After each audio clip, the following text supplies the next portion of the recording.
وتكلمت عن الملائكة. شوفوا أنا بقول حاجة، أولا اللغة، أنا امرأة جاية من القانون ودرسته كان بغاية برغبتي الخاصة.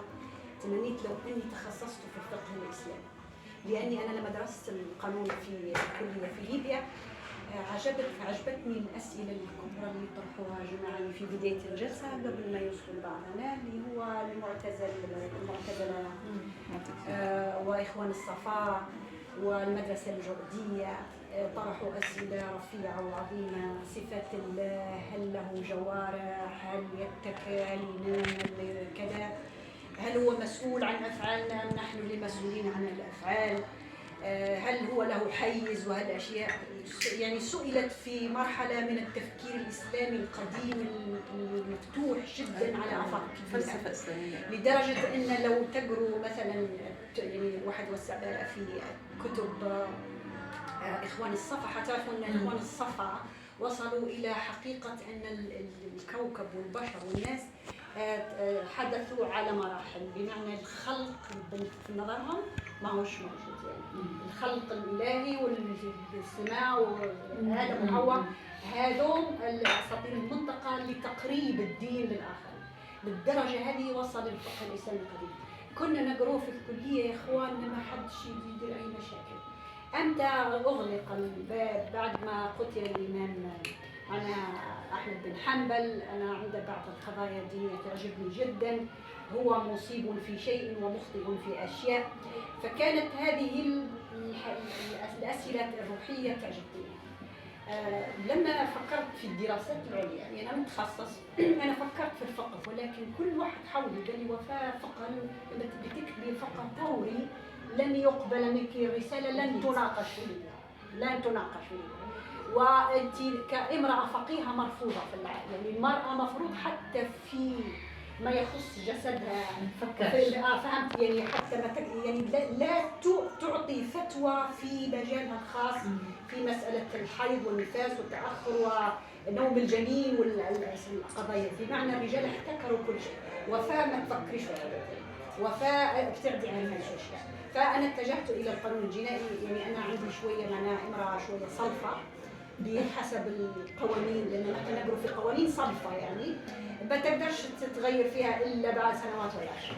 اليوم انا بالنسبه للغه انا كتبت عدد من الروايات تقدروا تقولوا ان هي قبل هذه، يعني تقدروا تقولوا ان هي كلها كانت واقعيه. انا تاخرت في الكتابه الادبيه، واقعيه على مشاكل في ليبيا، على السلفيه، على الارهاب، وبعدين كتبت على مثلا على يعني وصول القذافي للبلاد وكيف تراجعت الدوله وكذا والى اخره.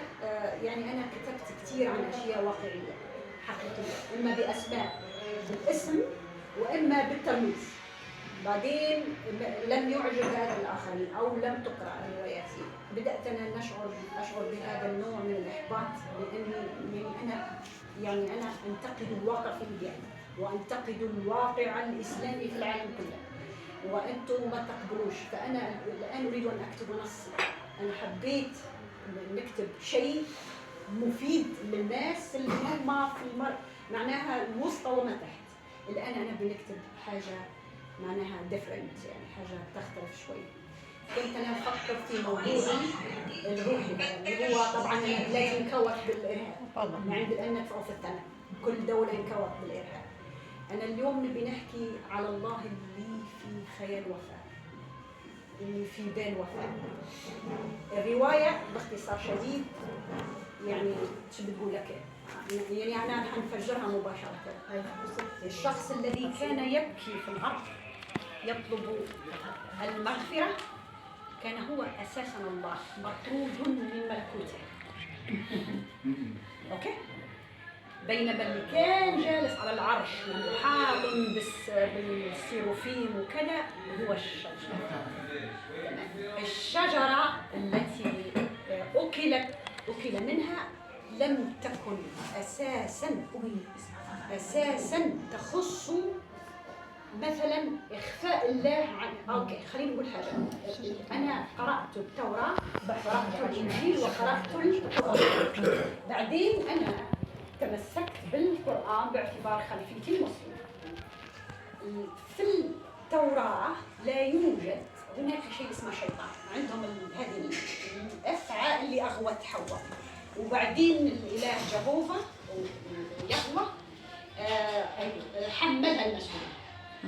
جينا للمسيحية، عندهم اتكأت المسيحية على التوراة، لكنها أنتجت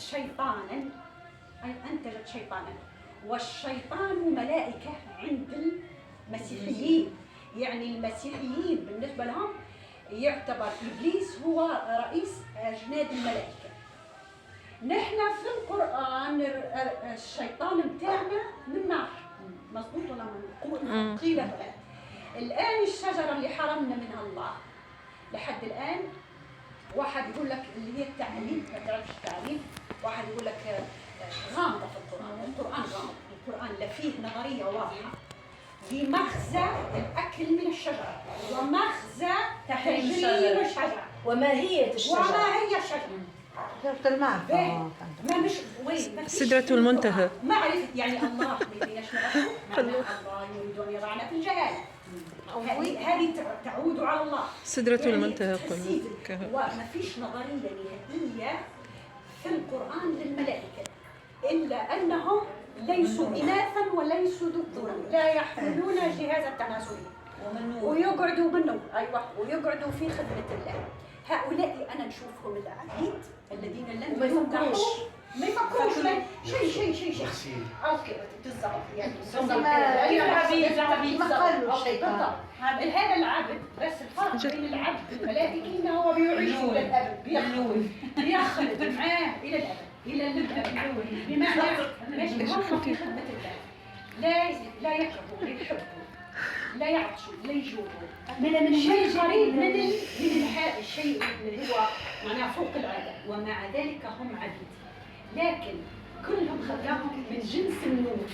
الآن ما فيش نظرية في القرآن اللي أنا مركز عليه للشمس، ولا في نظرية للملائكة.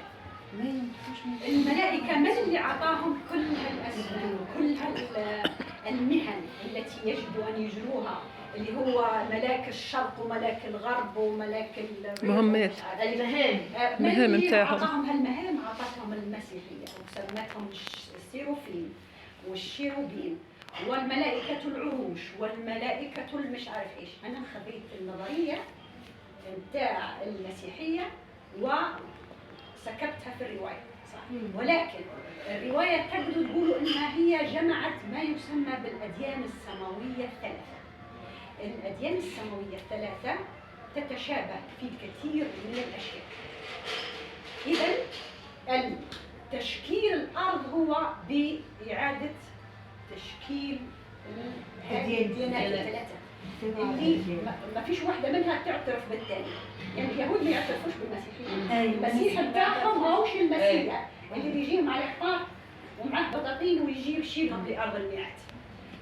هذا المسيح بتاع جهوفا.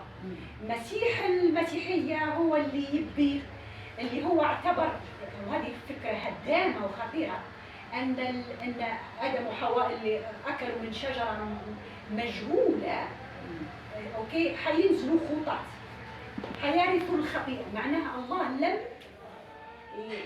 لم يعفو على الأبوين البشريين، نزلوا خطاة وأولادهم خطاة. والمسيحي علشان يخلص من هذا الخطأ اللي ارتكبه أبوه ورثه كأنه جين وراثي.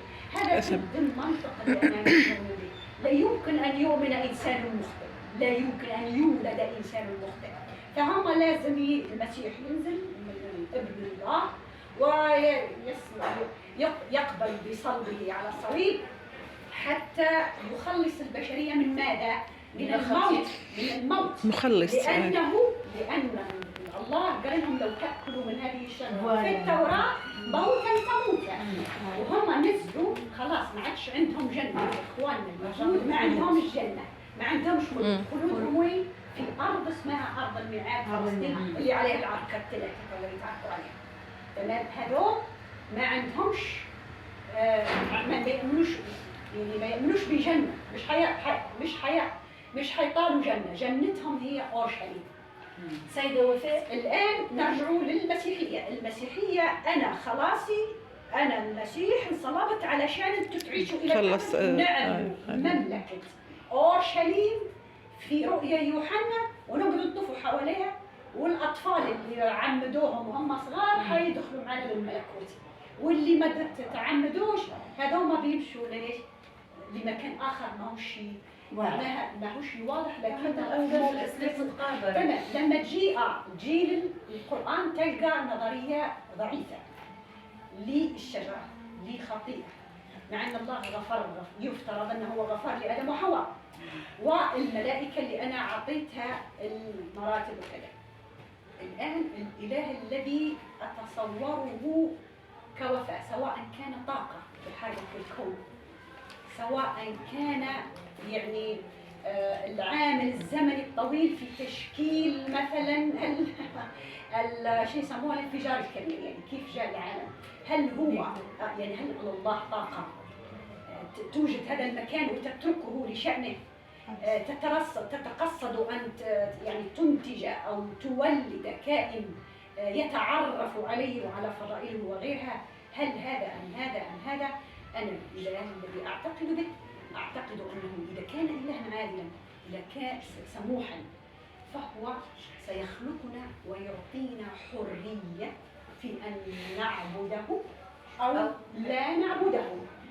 وفي النهاية إذا كان في مقابل في النهاية سيكون على أساس أنك كنت جيدا مع أخوك الإنسان، لكن ليس لأنك تعبدني، لأن القرآن قال بصراحة الله لا يغفر أن يشرك به ويغفر ما دون يشاء. وفي مكان واحد آخر يقول لك أنا مش محتاج للإنسان، يعني أنت لست بحاجة إليه، بل نحن الذين بحاجة إليه. فالله إذا لي في خيالي، لي في بالي مهما كان طاقة نسميها أو شيء آخر، لا يهمه أن يعبده الآخرين، لأنه ليس منزه نرجسيا، منزه، ليس إله نرجسي يريد الناس أن تصلي وتعبد وتقتل من أجله وإلى آخره.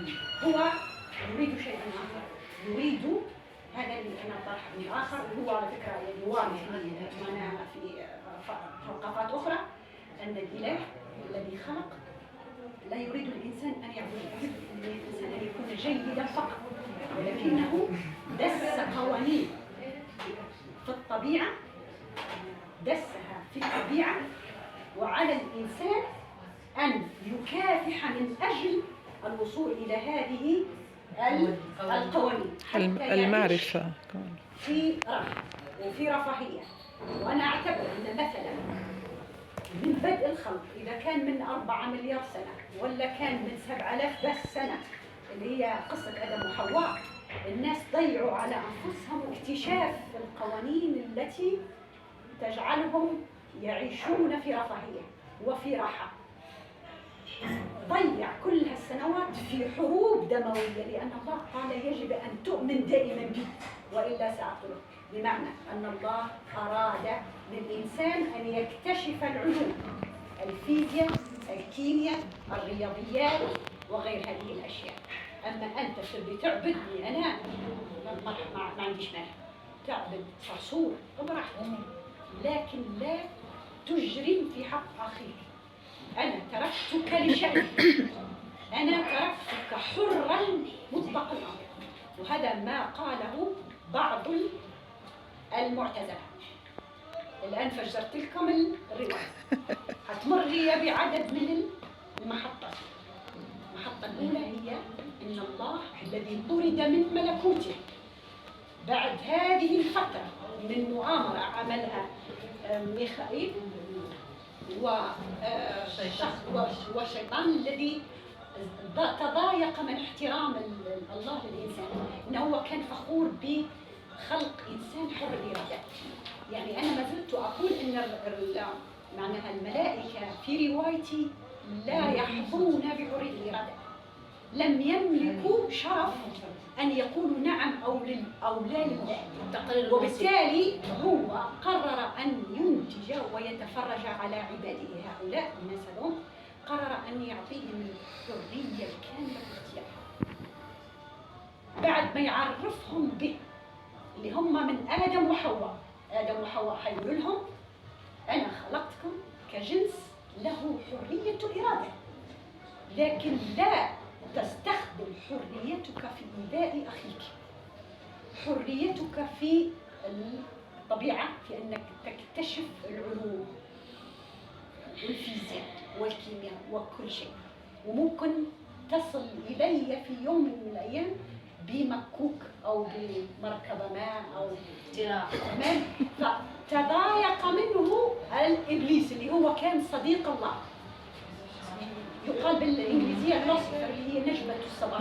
كان دائما يعني حتى في القرآن إنه دائما كان عبدا، يعني الملائكة اعترضت على خلق آدم، بينما إبليس لم يعترض، انتظر وخلاص. بمعنى إبليس كان مقربا من الله، كان خلينا نقول عابدا مطيعا لطيفا محترما مع الله. لما جاء الإنسان حصلت هذه الغيرة، أنه سيعطيه الحرية ولا يطلب منه شيئا إلا أن يكتشف قوانينه. بس الوجه تغير شوية. إبليس متكبر والإنسان طاغي. طاغٍ في الأرض. طغى ضد لأنه لم يعرفه نتيجة أن التكبر إلى الأبد وليست أرض الله، أرض البشر. يعني الكوكب هذا كوكبنا، أنت أعطيت لنا بأي شكل عن طريق الانفجار اللي هو ولا غيره، في النهاية الكوكب هذا لنا نحن، بس نحن مبثوث في الشجرة لازم يأكلوها. يعني الأمر كان امشوا كلوا من الشجرة، شجرة المعرفة هي علشان تعرفوا شجرة القوانين. أنا حنترككم لشأنكم، لما تنزلوا الأرض أنا عكسي. فإذا الشيطان اللي ما يسمى بالشيطان اللي هو كان تحت كان هو الله، وكان يتألم من الحبس الذي وضع فيه. طبعا كانت مؤامرة كبيرة على كيف نزل الله للأرض ولم يعد يستطيع العودة، وأصبح الجالس على العرش هو معناها الشيطان. لنتمم الرواية. لنتمم الرواية ونكتب. يعني لأن المراوحة لم تفل، أنا حاولت اللف فما فيش. يعني أنت وصلت القناعة. سوري أنا هي القناعة هي قلب الأدوار. الشيطان في السماء والإله. أنا وصلت القناعة أكبر منك أنه لا وجود للإله، وجود فقط للشيطان. نحن خلقنا من طاقة، وجود الشيطان هو الذي يعمل كرياسيون. طاقة كما الهندوس هذوما. أنا أفكر كيف الهندوس هذوما يفكروا الهندوس عاملين الفيل 3 سنين لأنه فماش عدالة إلهية. لو كان موجود كان إله فما عدالة إلهية. كلام فيما معناه يسمعوا عنه وياخذ الكلمة بالتراجع. السنوات التالي البابا قال الفاتيكان في إيطاليا عمل حوار كبير داير قتل بعد 3 أيام اغتيل البابا اسمه. عمل خطاب كبير في الشعب الإيطالي وقال لهم راهو الجنة جنات عدن هي عدن اللي موجودة وأنه مثلا الخيال كبير أنه فما الله وفما جنة وفما قوة خارقة أنت تسميها الله، أنا نسميها الله خاطر لي فاتيكان، واحد يسميها طبيعة، واحد يسميها نار، واحد يسميها انفجار. والجنة اللي احنا اللي موجودة هي احنا وجودنا توا، انك تكون انسان وتكون انساني اكثر، وكما تبدا حكاية وفاة يمكن في قصتها، وتكون معناها فاعل بالطيب بالاخيك الطيب، وتتفادى الحروب وتعمل من اجل السلام. وعدن هي الجنات عدن بما يقال، ولذا راهو هذاك كله حلم وتاثروا به برشا. وبعد 3 أيام بالضبط البابا هذا اغتيل. دونك الكلام معقول برشا، يعني تتسائل انت مع روحك وتقول اذا كان فما الله بالحق والله عظيم والله كي، علاش هالحروب الكل؟ علاش صاير في غزه؟ علاش الاطفال تموت؟ علاش الفقر؟ علاش فهمت؟ دونك التساؤلات ديما غريبه. اهلا هايفي، مرحبا بك. هايفي البكيري شاعر جنى منابت. اهلا بك. تفضل هايفي. سيدة وفاء